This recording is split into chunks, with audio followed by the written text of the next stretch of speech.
নমস্কার, আমি মানিক মণ্ডল। আপনারা দেখছেন ভারতীয় বাঙালি ইউটিউব চ্যানেল। বঙ্কিমচন্দ্র চট্টোপাধ্যায় তার একটি প্রবন্ধ বেড়াল, সেখানে তিনি বলছেন, আমি চোর বটে, কিন্তু আমি কি সাধ করিয়া চোর হইয়াছি? খাইতে পাইলে কে চোর হয়? সত্যিই তো, খেতে পেলে কে চোর হয় বলুন তো? কুণাল ঘোষ এবং সেই সুদীপ্ত সেন ছাড়া। কারণ এনাদের নাম বললাম, এনারা কিন্তু অভিযুক্ত ছিলেন চিটফান্ড কেলেঙ্কারিতে।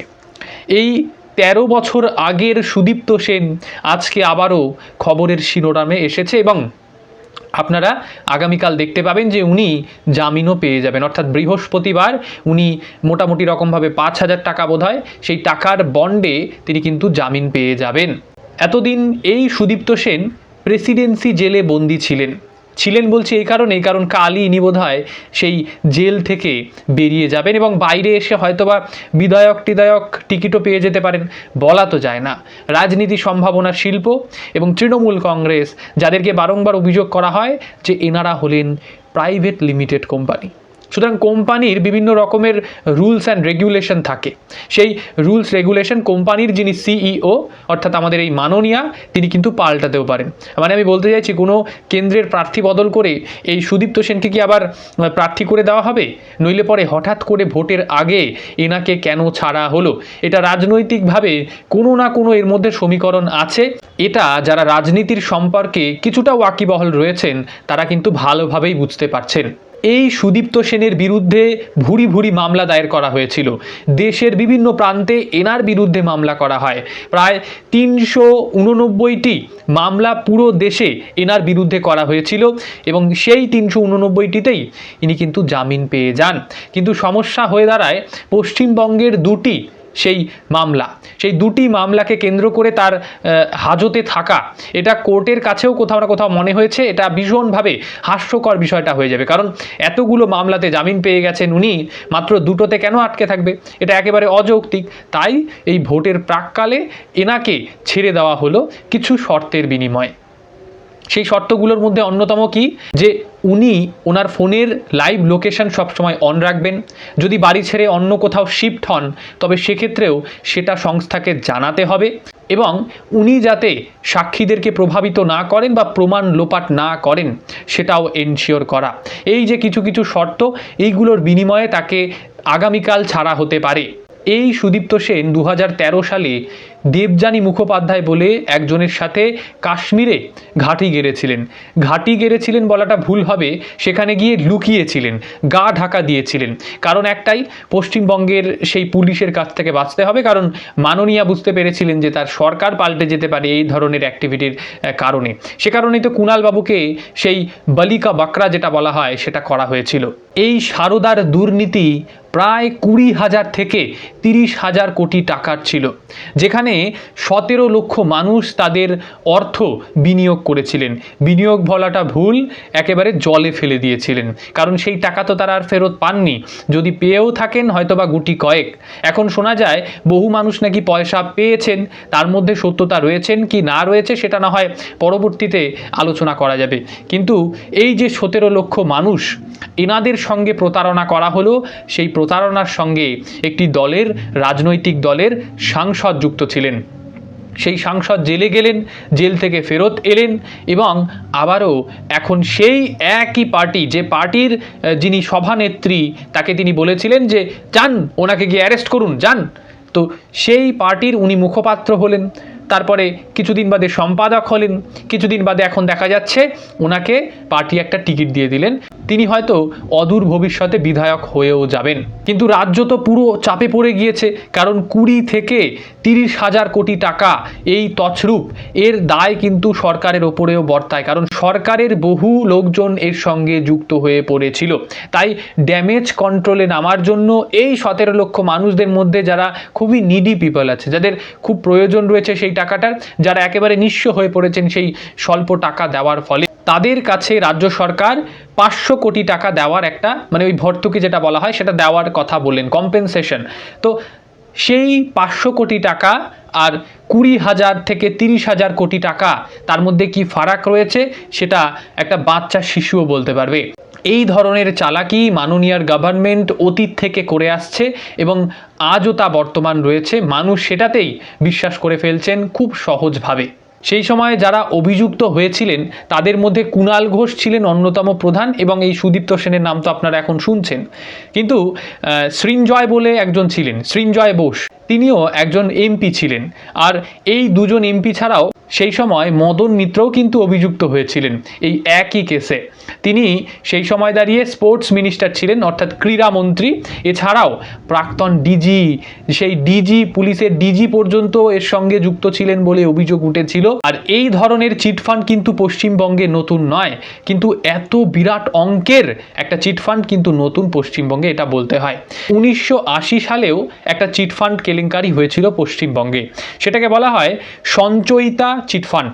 সেখানে অনেক রকমের রহস্যও লুকিয়ে আছে, যেটা পুরনো দিনের মানুষরা বোধহয় খুব ভালোভাবে বলতে পারবেন, কারণ তারা এগুলো বোধহয় স্বচক্ষে দেখেছেন, অনুভব করেছেন, এবং তাদের এই বিষয়ে হয়তো এক্সপিরিয়েন্স থাকতে পারে। কিন্তু প্রশ্ন হচ্ছে, সুদীপ্ত সেনকে হঠাৎ করে ভোটের প্রাককালে গুটি কয়েকদিন আগেই কেন ছাড়া হচ্ছে? তিনি কি আবার ভোটে দাঁড়াতে পারেন? বা ভোটে না দাঁড়ালে তাকে কেন কিছুদিন আগে বা ভোটের কিছুদিন পরে ছাড়া হলো না? এই কতগুলো প্রশ্ন এখন উঠতে শুরু হয়েছে, কারণ সামনেই ভোট আপনারা জানেন, এবং এই ভোটে তৃণমূল কংগ্রেসের ক্ষেত্রেও জয়ের যে সম্ভাবনা সেটা যেন ক্রমশই নিচের স্তরে নামছে। এর পেছনে যুক্তি রয়েছে, বিজেপি তাদের সমীক্ষা চালাচ্ছে, তৃণমূলও সমীক্ষা চালাচ্ছে, কিন্তু আপনাদের ভুলে গেলে চলবে না, এসআইআর হচ্ছিল কিছুদিন আগে পর্যন্ত, এখনও সেই এসআইআরের বিভিন্ন রকমের কাজ কিন্তু চলছে। এটা শেষ হয়েছে বলা ভুল, কারণ ওই 91 লক্ষ বাদ যাওয়া ভোটারের মধ্যে যারা এখন ট্রাইব্যুনালে যাবে, অর্থাৎ সেই 13টি ট্রাইব্যুনালের মধ্যে যারা যাবেন তাদেরগুলো আবার বিবেচনার বিষয় আসছে, কিন্তু তাদেরগুলো বোধহয় পশ্চিমবঙ্গের 2026 সালের বিধানসভা ভোটের পরে তারা বোধহয় সেই ফলাফলটা দেখতে পাবেন, কারণ এই গুটি কয়েক দিনের মধ্যে অত মানুষের বিচার যেটা রয়েছে ডকুমেন্টসের, সেটা কিন্তু করা সম্ভব হবে না বলেই বাইরে থেকে দেখে কিন্তু মনে হচ্ছে। অভ্যন্তরে কি হয় না হয় সেটা না হয় ভবিষ্যৎ বলবে। কিছুক্ষণ আগেই আপনাদের বলছিলাম, এই তৃণমূল কংগ্রেস যেন তাদের জয়লাভের পথ থেকে ক্রমশই পিছু পা হচ্ছেন, তারা অনেকটা দূরে চলে যাচ্ছেন তাদের জয়ের সম্ভাবনার থেকে। কারণ এর পেছনে অনেকগুলো থাকতে পারে, কিন্তু স্পেশাল ইন্টেন্সিভ রিভিশন যেটা হলো এসআইআর, সেটা অন্যতম প্রধান কারণ হতে চলেছে।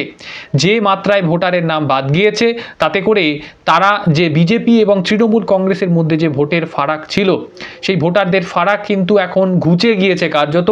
1,92,000 ভোট যদি ঘুরে যায়, তবে কিন্তু 58টি আসন তৃণমূল কংগ্রেস হাতছাড়া করতে চলেছে।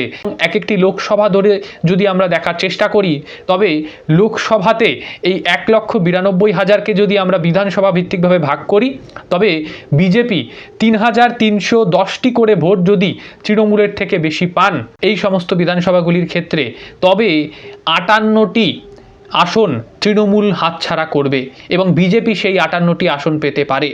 বিজেপি যদি সেই 70 আসনে তো জিতেছিলেনই তারা, তবে 58 যদি তাদের সঙ্গে যোগ হয় 77-এর সঙ্গে, তবে গিয়ে তাদের কি সংখ্যাটা দাঁড়ায় এবং কারা সরকার গঠন করতে পারে আপনারা নিশ্চিতভাবে বিবেচনা করুন।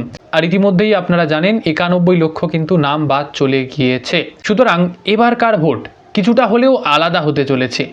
এর পেছনে এসআইআর তো কারণ রয়েছেই, কিন্তু ইলেকশন কমিশন এখন আর ওই আগের ইলেকশন কমিশন নেই।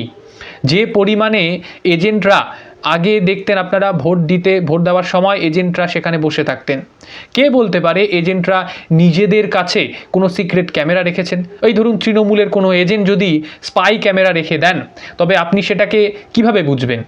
আপনার কাছে সেটা একটা থ্রেটের মতো কাজ করবে। সুতরাং ইলেকশন কমিশন সেটা আগে ভাগে বুঝতে পেরে এবার এজেন্টদেরকে একেবারে ভোটদান কেন্দ্র যে আছে সেই কেন্দ্রের বাইরে, অর্থাৎ যে স্কুলের ভেতরে, যে কলেজের ভেতরে, যেখানেই আপনি ভোটটা দেন না কেন, যখন আপনি ভোটটা দিচ্ছেন সেই ঘরের ভেতরে কিন্তু কোনো এজেন্ট বসবে না, তাদেরকে কার্যত বাইরে করে দেওয়া হয়েছে। এর ফলে কি হবে? এর ফলে মানুষ নির্ভয়ে তার ভোটটা দিতে পারবেন, কেউ ভেতরে থেকে চোখ রাঙাতে পারবেন না, ভোটটাকে প্রভাবিত করতে পারবেন না। আর চারিপাশে গাড়ি দিয়ে কিন্তু মনিটরিং করা হবে। যখন ভোট চলছে তখন কিন্তু গাড়িও চলছে, তখন কিন্তু গাড়িও চলবে, কারণ সেই গাড়িগুলোর মাথার ওপরে এই গোল গোল কিছু ক্যামেরা লাগানো থাকবে। সেই ক্যামেরাগুলো 360 ক্যামেরা, বা আপনারা দেখবেন এখন কিছু কিছু পুলিশ ভ্যানে এই একটা করে ক্যামেরা থাকে, যেটা চারিদিকে দেখা যায়। সে যে ক্যামেরা দিয়ে আপনি ভাবছেন যে একদিকে দেখছে ক্যামেরাটি, কিন্তু নয়, সেই ক্যামেরার চোখ রয়েছে চারিদিকে। সুতরাং এবারকার ভোটে আর গন্ডগোল করা হলো না তৃণমূলের। যতই তারা বলুন সেই রোলার চালাবে, স্টিম রোলার, সেই বাড়ি বাড়ি গিয়ে ছানা বড়া দেবে, আর নকুলদানা বাতাসা যাই বলুন না কেন, সবটা কিন্তু ভেস্তে দেবে এই ইলেকশন কমিশন। কারণ তারা পরিকল্পনা নিয়ে ফেলেছেন। ইতিমধ্যেই আপনাদের সামনে একটা খবর রাখতে হচ্ছে যে ইলেকশন কমিশনার স্বয়ং তিনি কিন্তু নিযুক্ত করেছিলেন 294টি বিধানসভা কেন্দ্রের ক্ষেত্রে 294টি অবজারভার। এবার একজন অবজারভারকে তিনি নিজেই একেবারে তার পদ থেকে সরিয়ে দিলেন। অবজারভার পদ থেকে তাকে সরানো হলো কারণ একটাই, এই অবজারভার নাকি জানেনই না যে তার বুথ কটা রয়েছে, একটি বিধানসভা কেন্দ্রে কতগুলি তার বুথ সেটাই জানেন না। এতদিন হলো তিনি সেই কেন্দ্রে গিয়ে রয়েছেন, সেখানে কিন্তু তিনি কোনো রকমের খবর এখনো পর্যন্ত কালেক্ট করতে পারেননি। সুতরাং ইলেকশন কমিশনার মনে করলেন ইনাকে হয়তো সরিয়ে দেওয়া উচিত। তাই এই বেনজির পদক্ষেপকে মাননীয়াও কোথাও না কোথাও দেখছেন, বলছেন যাকে ইচ্ছে যখন ইচ্ছে সরিয়ে দিচ্ছেন, অন্য রাজ্যে পাঠিয়ে দিচ্ছেন। মাননীয়ার গাত্রদাহ হচ্ছে কারণ একটাই, এই পুলিশ অফিসারদের দ্বারাই কিন্তু ভোট করানো হতো। আপনারা তো নিশ্চিতভাবে জানেন যে রাজ্যে ভোট হয় সেই রাজ্যের সরকার পুলিশের প্রতি নিয়ন্ত্রণ রাখে এবং সেই পুলিশের মাধ্যমেই নাকি ভোট লুট করা হয়। এটা তো আগেকার প্রথা। যে রাজা রাজসভায় আসে, যে রাজা রাজসিংহাসনে বসেন, সেই লঙ্কার একেবারে রাবণ হয়ে ওঠেন। এটা পুরনো প্রবাদ বাক্য। সুতরাং তৃণমূল কংগ্রেসের কাছে সেই সুযোগগুলো অতীতে বহুবার এসেছে, তারা ব্যবহার করেছেন পুলিশকে। তো সেই যে অফিসারেরা, তারা কি নিজেদের মানসিকতা বদলাতে পারবেন? তারা কি সেই তৃণমূলের কাছ থেকে ভয়মুক্ত হতে পারবেন? যদি হতে পারেন তবে এটা ইলেকশন কমিশনের জয় হবে। এবারকার ভোট শুধুমাত্র বিজেপির ক্ষেত্রে নয়, ইলেকশন কমিশনের ক্ষেত্রেও একটা অগ্নি পরীক্ষা। কারণ SIR হলো, যাদের নাম বাদ গেল তারা কিন্তু পথে নামতে শুরু করেছিলেন কিছুদিন আগে। এখন বোধহয় সেই অ্যাকশন নেওয়ার কারণে, সেই মুফেক্কেরুল বলে একজন ছিল, তাকে অ্যারেস্ট করার পরবর্তীতে এখন দেখা যাচ্ছে কিছুটা শান্ত হয়েছে পরিবেশ। বর্তমানে তো এমনও কিছু কিছু সমীক্ষা বেরোচ্ছে যেখানে দেখা যাচ্ছে যে হিন্দু এলাকাগুলো, সেই হিন্দু এলাকা অর্থাৎ সেই জেলাগুলিতে তৃণমূল কংগ্রেস কার্যত পিছিয়ে পড়ছে বিভিন্ন সমীক্ষায়, এই SIR এ নাম বাদ যাওয়ার কারণে। কারণ সেই সমস্ত অঞ্চলগুলিতে যতটুকুও বা ভুয়ো ভোটার ছিল বা যতটুকু মৃত ভোটার ছিল, সেই নাম কিন্তু বাদ পড়ে গিয়েছে। এই ধরুন বাঁকুড়ার কথাই যদি বলি, সেখানে বিষ্ণুপুর, সোনামুখী, তালদাংড়া এবং বারজোড়া, এই যে সেই জায়গাগুলো, এই জায়গাগুলোতে দেখা যাচ্ছে যে বিজেপির অবস্থান ক্রমশই ঊর্ধ্বমুখী হচ্ছে, তাদের মার্জিন বাড়ার কথা লক্ষ্য করা যাচ্ছে। কারণ অতীতের ভোট, বর্তমানের ভোট, 2024, 2026 এই দুটোকে যদি আপনারা মেলবন্ধন করাতে চান বা 2021-এর সাথেও কিছু কিছু ক্ষেত্রে কম্পেয়ার যদি করেন, তবে এই বাঁকুড়া জেলা, যেটা হিন্দু অধ্যুষিত জেলাও বলা হয়ে থাকে, সেখানে কিন্তু বিরাটভাবে একটা পরিবর্তন লক্ষ্য করা যাবে। এর পাশাপাশি পুরুলিয়া, এটাও কিন্তু একটি হিন্দু প্রধান জেলা। এখানকার মানবাজার, জয়পুর, বলরামপুর, এই বলরামপুর থেকে শুরু করে মানবাজার যেগুলো বললাম, এখানেও তৃণমূলের যে ক্ষমতা সেটা ধীরে ধীরে কমছে, বিজেপির ক্ষমতা ধীরে ধীরে বাড়ছে। কেন? কারণ এইখানেও বহু ভুয়ো ভোটারের নাম কিন্তু বাদ গিয়েছে এই জেলাতে, পুরুলিয়াতেও। এর পাশাপাশি মেদিনীপুর রয়েছে, হুগলি রয়েছে, এই সবগুলো জেলা, এই চারটে জেলা যেগুলো বললাম এক্ষুনি, বাঁকুড়া, পুরুলিয়া, মেদিনীপুর এবং হুগলি, এই জেলাগুলি বিশেষত হিন্দু প্রধান জেলা। সুতরাং এই সিটগুলো জেতা বিজেপির কাছে কার্যত বাঁ হাতের খেল। তো এই যে বিভিন্ন সিটের সমীকরণ বদল, এতে করে কি বিজেপির মুখ্যমন্ত্রী অদূর ভবিষ্যতে আসতে চলেছে? যদি আপনারা অঙ্ক কষে দেখেন, তবে তৃণমূল কংগ্রেস যে ক্ষমতায় আসছে এটা আপনি এনশিওর করতে পারবেন না। কারণ অনেকগুলো সিট তৃণমূল কংগ্রেস হারাবেন, সেটা মুসলিম প্রধান সিট হোক বা হিন্দু প্রধান সিট হোক। কারণ একটাই, SIR এ তো নাম বাদ গিয়েছে, আবার ওই দিক থেকে হুমায়ুন কবির এন্ট্রি নিয়েছেন, ISF রয়েছে, আর সবথেকে বড় কথা, বামফ্রন্ট আর কংগ্রেস এরা দুজন কিন্তু ভোট ভাগাভাগি করেছেন। তাদের ভোটগুলো কি বিজেপির দিকে চলে যাবে না? কারণ মানুষ তো দ্বিধাদ্বন্দ্বে পড়ে যাবেন, যে মানুষ ভেবেছিলেন যে কংগ্রেস বামফ্রন্টের জোট হবে, আমরা জোটের মধ্যে যে কোনো একজনকে ভোটটা দিয়ে দেবো, তাহলে এবার দুভাগে ভাগ হয়ে যাচ্ছে ভোটটা, বামফ্রন্ট এবং কংগ্রেসের। তো দুভাগে না গিয়ে মানুষ এক ভাগে যাওয়ার রাস্তাটাই হয়তো অবলম্বন করতে পারে। তার মানে ওই পড়ে রইল বিজেপি। সেই দিকে যদি ভোটগুলো যায়, তবে গিয়ে বিজেপির মুখ্যমন্ত্রী হওয়াটা শুধু কিন্তু সময়ের অপেক্ষা। এই বিষয়ে আপনাদের মতামত নিশ্চিতভাবে লিখে জানাতে ভুলবেন না, এবং চ্যানেলে নতুন হলে চ্যানেলটি সাবস্ক্রাইব করে বেল আইকনটি প্রেস করবেন। আপাতত অসংখ্য ধন্যবাদ।